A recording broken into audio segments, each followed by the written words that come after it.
3,000 tons of ammonium nitrate exploding in the Lebanese capital.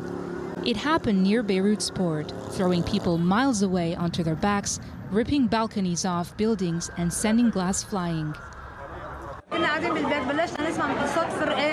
We were at home. We heard what sounded like fireworks. We thought it was a container in the port that was on fire and they weren't able to put it out. A few seconds later, we were flying through the air. The blast was so deafening, it was felt more than 200 kilometers away in Cyprus. We heard the first explosion and went to see what happened. I didn't have time. I didn't realize there would be a second explosion. The glass exploded in front of me. The explosion, described by many as intense as an earthquake. And in the aftermath, chaos and confusion with residents scrambling to transport the injured to nearby hospitals, already overwhelmed with victims. I went to another hospital and was told they're at full capacity. I saw a man whose leg had been cut off, and I saw a boy who was lost and looking for his parents. So I thought to myself, my injury is minor, and the hospital has more to deal with. So I came home and took care of it using the first aid kit. It was not immediately clear what caused the initial blaze on Tuesday that set off the blast.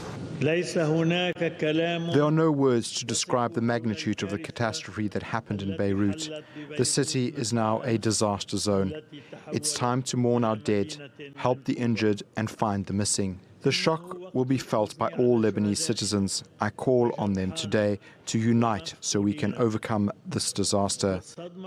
Lebanese officials say the chemicals, which were seized several years ago, were stored in a warehouse not far from the capital's popular shopping and nightlife districts.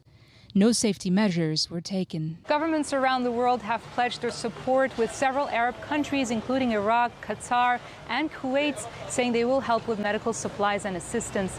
This is at a time when Lebanon is already in the midst of a global coronavirus pandemic. Prime Minister Hassan Diab says those responsible will be held accountable.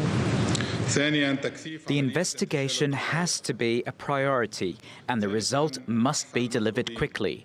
Our priority is also to remove the bodies and to find the missing. But that's little comfort for those whose lives have been devastated in a country that is already in the midst of its worst economic and political crisis.